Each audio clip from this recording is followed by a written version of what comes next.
Hey everyone, TimaeuSS here. Welcome to another Princess Connect video. So the tier list has now been updated to include R8-5 recommendations with the release of map 10 that's coming on the 15th of March. So first things first, a huge shout out to Andu who created this website. I've showcased this before where he extracts from the database all the differences between the rankings, for example R8-5 compared to 7-6, and then you can select the stats you care about to see the difference between the two ranks. So I used to copy and paste because someone in my Discord made a Excel sheet just kind of extracting everything, and then I just copy and paste to match the unit on the left. However, I'm not sure if that person is still doing it, and it will take too long for me to do it one by one. So I'm just gonna put some comments on here, and then in my disclaimer you can see the link to the ranking comparisons and you can see the stat differences yourself. And also there's a website version or the mobile version of this. It's going to be updated by Optical today, I think. And then once that's up, I've totally forgot to include this on my tier list disclaimer page. However, I did do a YouTube video about it, so I'll make sure I include the link here this time. So going back to the tier list, for units in general, I think everyone is going to be going into R8-5 compared to the previous patch, which was R8-3 versus R7-6. And I'll go into a bit more detail on kind of the reason why, because now I have a comment section explaining the choices. And also, I did some review of the PvP recommendations as well. But as always, it's my personal opinions, so take it with a grain of salt. You can look at the stat differences yourself and go from there. In terms of tanks, overall in this patch, they are gaining stats and more effective HP. And again, on the Princess calculator, you can actually see if you go to the right, you can see the effective and the physical HP gained from 7.6 to 8.5, and overall it's just much better for tanks in general. So Lima starting out 8.5, Miyako 8.5, Kuga 8.5. June is the first topic of debate. I think most of the players will be 8.5ing June regardless. However, for her, she still has some unique UB timings. So you could put her at 7-6 until clan battle starts, but make sure you pre-farm it. And I'll have a video on how to pre-farm and keep track of your inventory later on. But again, this is for super min-maxing. I think June is super safe to go to R8-5.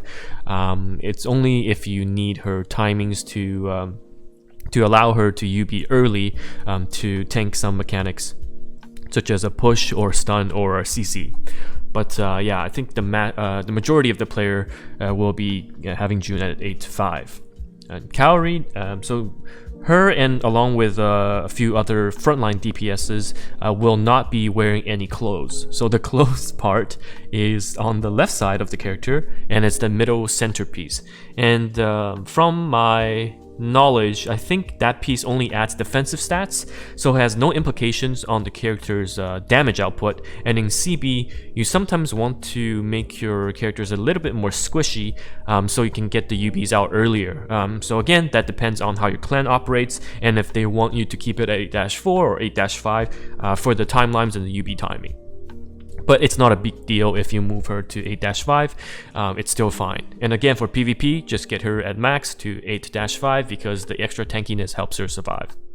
And Peko a tank, so 8.5, Nozo 8.5. Makoto, similar to Kaori, 8-4, so it would be Clothesless or Makoto. And you will not be wearing the centerpiece on the left side until further notice. But again, just to clarify this, the majority of the player base will just have her at 8-5. It doesn't make that big of a difference at all.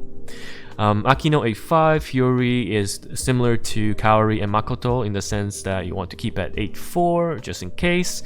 Ayane 8.5 and Tamaki can finally go to 8.5. I know some people were keeping her at 7.6 because you have a bit more damage versus 8.3, which is a bit more tanky. It depends on your Hatsune matchup, to be honest. And everyone else is just going to 8.5, and I think there's nothing much to talk about until we arrive at Ninon. So Ninon and Renon and Mitsuki and Saren. So those 4 units are often used in a comp, or 2 different comps. There's the Ninon Fan comp and then the Reno Cannon comp.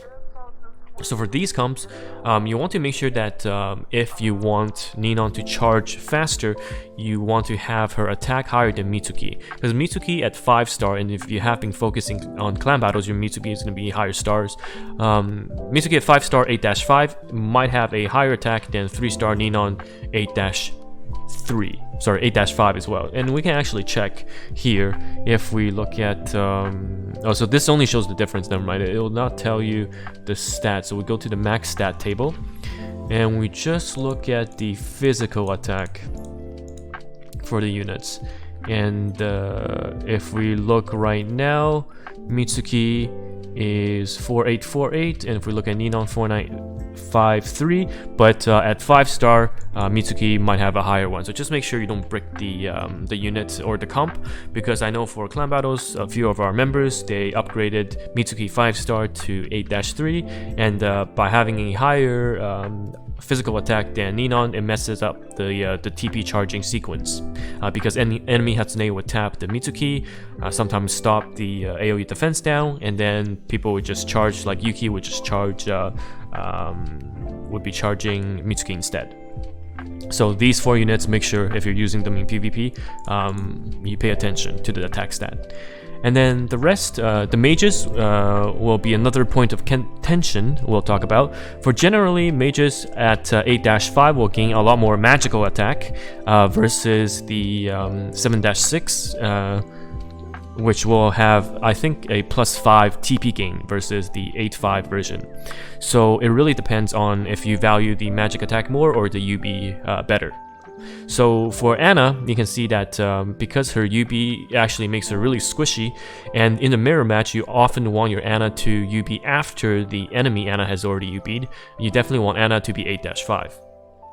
And jumping back to Kokoro, Kokoro, you want her at 7-6, but pre-farm the 8-5 or the 8-4 gears. And Kokoro at 8-5 actually gains 10 dodge, so again, it messes up the UB timing even further. So just make sure that you know that. For me personally, I will be keeping Kokoro at 7-6 and then just pre-farming all her gear, so she has enough to go to 8-5 if needed, but that's after I confirm it doesn't mess up with the timing. And then looking at Ring, so 8-5, Mitsuki 8-5, and we talked about this attack thing in the TP charge combos, so make sure you pay attention to that.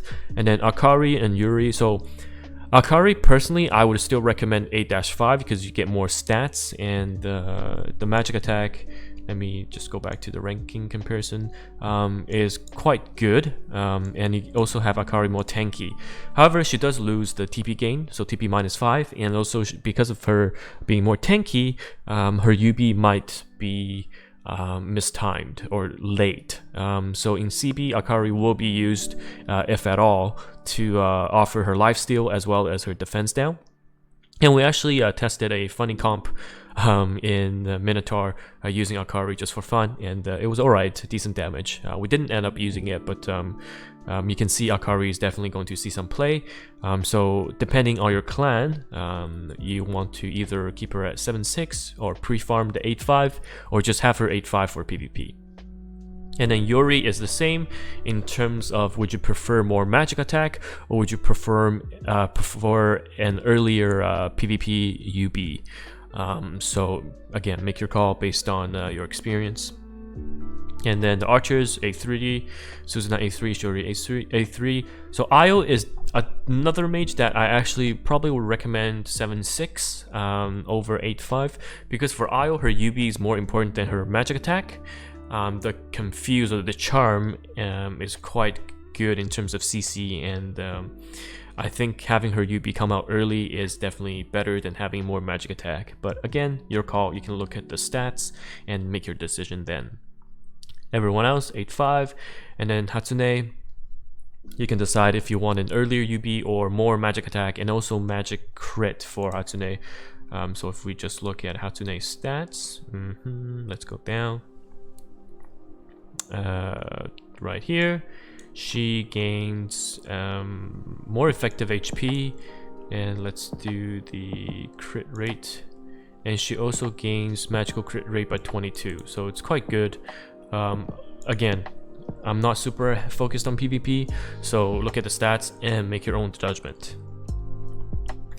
The rest of the crew, so Misaki, Aoi, 8-5, and then for Chika, you can do 7-6 and then pre-farm 8-5. The only reason why you would keep at 7-6 is because you can have an earlier UB to get the fairy out to deal with some mechanics. For example, the clan battle we just had, the Ox push can be countered by summons, so Chika's fairy, Shinobu's skull, and these things, if it's timing sensitive, then you want to make sure that you have it early or on demand. And sometimes it's okay to keep her at a lower rank if you pre-farm 8-5. However, at 8-5 she heals a lot more, so again, it's your choice. But just going off of last clan battle, we didn't need her to out heal or output that much healing, because it was mainly to use her on the ranged Minotaur. Maho will be moving into R8-5 along with Yui. Yui's R8-5, again similar to Chika, will have greater heals, and you're not dependent on any summons or UV timings, so definitely go into 8-5. And then Yuki, you can do R8-5 as well. So that is the tier list updated. Overall, everyone should be going into R8-5. There's only a few min-maxing things you can do for really clan battle focused players, but even for those characters, you should be pre-farming them, so make sure you have enough of these gear items, so that if clan battle comes and you do need to upgrade it for your clan's timeline, you can do it right away. And I'll have another video kind of discussing how you can pre-farm units with trackers if you are looking for that sort of min-max things.